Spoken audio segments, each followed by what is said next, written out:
Staff, bed display, food court, wayfinding, light grid, clock 10 p.m., exit sign, barricade, SCP-3008. Looks like a normal store until the line they repeat stops sounding friendly. When the floor hum dims and the air goes cold, the building decides you are not a customer anymore. Staff. They measure taller than memory and move like policy given legs. The canon detail is simple and mean. After closing, they declare you are not allowed to be here and proceed to enforce that belief. Yellow tags hang where names should be, and their calm never cracks when yours does. Their pressure comes from stride and reach. They do not sprint to show off. They accelerate because your hesitation gifts them distance. In a straight aisle that runs longer than it should, slow correction becomes a mistake you cannot reel back in time. Mechanically, they correct the environment until you fit the sign. They do not bargain, and they do not learn you. That is why hiding beats arguing, and angles beat speed when the store stretches flat as a runway. The pushback says they are clumsy and easy to dodge. That only holds while the lights still flatter your depth perception. When darkness flips on, their silhouettes belong to the building, and you are the color that does not match the room. Compared to mall cops or animatronics, these are different. Those patrol for rules they know. These enforce a script they cannot stop reading. The impact is psychological and constant. A soft voice saying you must leave corrodes nerve faster than a shout. Button. Do not test customer service after dark. Treat them like weather you plan around. Bed display. Day looks like permission, with soft frames and fabric arranged like rest. Night strips labels and replaces them with lanes of sight across a stage you do not want to lie on. The rule is that the store shuffles, and the bed you choose today refuses to exist where you need it tomorrow. The threat is edge control. Mattress corners eat ankles when panic turns fast feet into clumsy arcs, and open floor hands long legs an easy charge line. Lying down becomes a signal you cannot retract. The craft move is to rotate comfort into cover, stand beds on side, strap frames to shelving, baffle sight with quilts woven through slats. Soft material absorbs noise, forgives bumps, and turns a sprint lane into a maze with curves you chose. Counter-arguments call soft walls weak. In here, quiet is strength. Wood pops and broadcasts. Metal rings when it slips. Fabric swallows mistakes and lets you try again without informing 100 meters of aisle. Neighbors like end caps and carts tempt with hardness and wheels, but squeaks carry. A vertical bed is a hush you can steer, and a shape staff cannot quickly read at distance. You turn a showroom into a blind corner you own. Button. A good bed is vertical at night, and part of a wall, not your pillow. Food court. Trays, water, knives, and tables feel like a win on an empty stomach. The concrete detail bites on the second pass. The ceiling above is bright, the space is bowl-shaped, and everyone knows where the smell comes from. People build towns here because the furniture pretends to be a fortress. The pressure is exposure while carrying heat and weight. Moving dishes from court to shelter turns a body into a lantern with both hands busy. Distance expands under light and shrinks your options at the same time. Mechanically, you stage a relay. Cache dry goods in small pockets along a route you can walk without thinking. Cook fast. Wrap scent inside cloth before it cools. Eat where you are hidden, not where the chairs invite you to sit. The counter reading says, live where the food is. That makes you a sign for every mind that follows smell like a leash. It also makes you noisy when the quiet you need most has a timer attached to the ceiling. Kitchens and showrooms offer tools but not cover. The court offers both and taxes you for using them. Leaders break here if they confuse abundance with safety. Group morale rises with warm plates and collapses when a calm voice finds the door. Button. Treat food like fire. Keep it small, keep it brief, and let it die clean. Wayfinding. Arrows and maps promise a way home, but the store edits itself like a display in constant sale mode. The interior is larger than the outside, and straight lines stop behaving like promises. You can loop for hours and arrive at a chair you swear you already passed. The pressure is false memory laid over shifting aisles. Your brain sells you a neat path.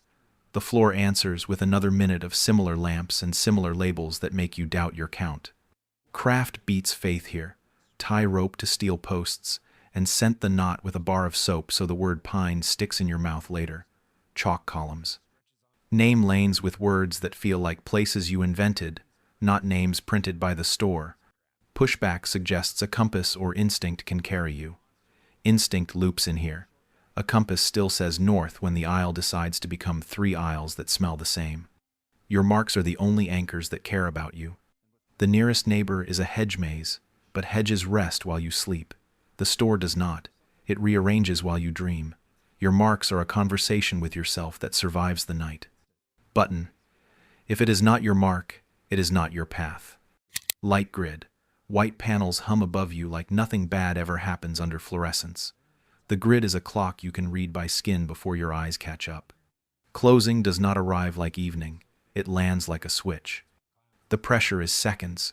When the grid fades, it starves contrast and flattens distance, and staff begin to move as if the floor belongs to them again. The wide place you trusted opens like a plane without cover. Mechanically, you pre-stage routes you can follow by hand, not eye. Count steps between shelves. Memorize the cold edge of a certain end cap with your knuckles. Walk your path with lights on, so your body learns what your eyes will forget. The counter reading says, bring bigger flashlights and win the night. Light travels like gossip.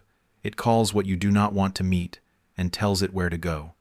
Use light inside, like a whisper, not as a flag. Neighbors like glow sticks and headlamps seem harmless, until the beam paints you on fabric for a long aisle to see. The ceiling, meanwhile, keeps perfect time. If it is dimmer than an hour ago, you are already late. Button. Read the grid like doctrine and move before it finishes its sentence. Clock 10 p.m. The number sounds ordinary and makes you careless. What that hour means inside strips the comfort out of it. The doors do not unlock. The voices do not get kinder. The building changes the definition of you. The pressure is the last 10 minutes that erase categories like browsing, talking, and finishing up. You exit arguments, not just aisles. The only vote that counts belongs to what wears a tag. The craft is a ritual you do not negotiate with yourself about. Pack down, kill smells, seal caches. Start walking the rope you tied earlier even if someone remembers a blanket they wanted. Pushback promises you can make one more pass and beat the clock by speed. That is how people get cut off from their group and added to stories the store never bothers to tell. The hour does not flex. You must. Neighbors like mall closing bells prepare you for a gentle usher. This is a hard flip dressed as a polite phrase. Treat the minute as a wall, not a warning. Button. If you did not gather it by 9:45, you do not need it tonight. Exit sign. A teal cross glows like mercy and punishes hope at arm's length. Some doors open to hallways that run like a dream, and others open to walls that push back without explanation. The sign is honest. The building is not. The pressure hides in the final 10 meters when a sprint turns into a stagger. Flooring shifts beneath a promising glow, and your ankle reads the change before your mind does. A good door at noon is a trick at night. Mechanically, you test in daylight with a buddy line and a fallback cache. If a door leads somewhere real, it leads there tomorrow. If it does not, you waste hours on the wrong prayer and invite an evening sweep to find you. Counter reading says, persistence wins, and that camping by a door proves bravery. Camping builds crowds. Crowds draw calm voices with long shadows. The door stays what it is, while you become easier to read. The funhouse comparison is fair only until you remember the funhouse closes. This does not.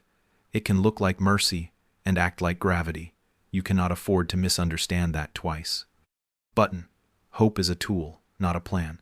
Test by day, or walk away. Barricade.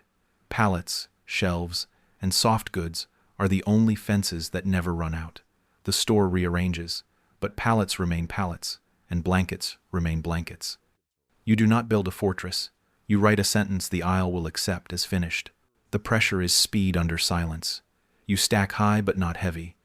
You weave fabric between slats to kill sightlines before you kill paths. A wall that hides you wins more often than a wall that tries to fight for you and loses loudly. Mechanically, you bend charge lines into decisions. Turn a straight lane into a pair of shallow zigzags that make long legs choose a side and keep walking. You are not beating strength. You are guiding certainty past your door. The pushback says, movement is the only safety. Movement saves in a chase and kills during a search.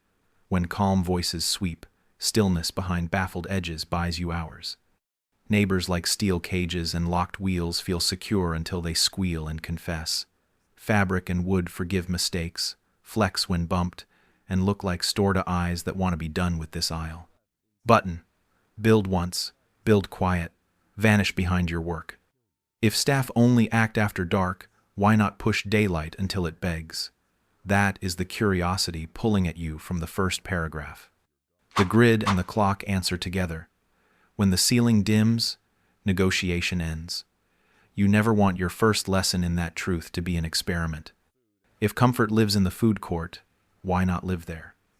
The loop closes when you remember smell travels farther than light and lingers longer than hope. Comfort is a sign, and signs invite the exact attention you cannot survive at night. A woman in a faded red hoodie ties rope to a steel post, rubs a bar of hotel soap on the knot, and mouths the word pine so her mouth remembers it later. Her partner nods and repeats the knot 2 lanes ahead, then brushes chalk on a column where a hand will find it blind. A teenage runner pockets a warm roll and follows a teal cross that looked perfect at noon. 10 meters out, the floor softens, and his foot says wrong in a language older than courage. The sign still shines. He turns away and lives because he believed his ankle more than his wish. Do not glamorize harm. Focus on craft, logic, and psychology. The point is not to make you fearless. The point is to make your choices small, early, and certain under a ceiling that does not care how brave you sound. Final act begins, where ritual replaces pride. You stop bargaining with time. You walk by hand, not eye. You sleep behind beds and eat like a thief of smells, not a king of trays. You test doors when the day is loud, and ignore them when the night is listening. The strongest detail lands late and reframes everything.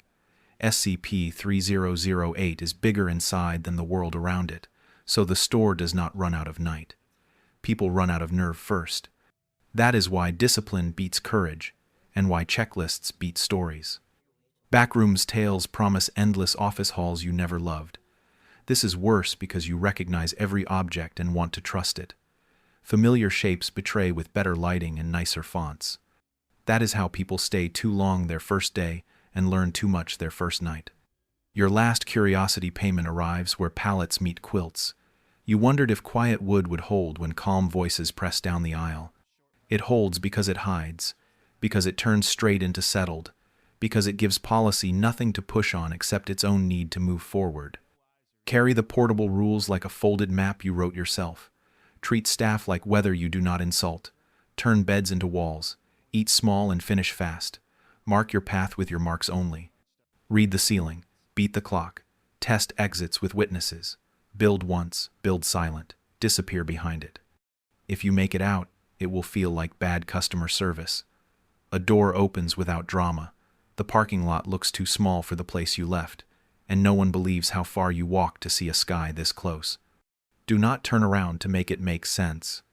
You do not need to be brave in SCP-3008. You need to be early, quiet, and sure. The lights will change on time. So should you.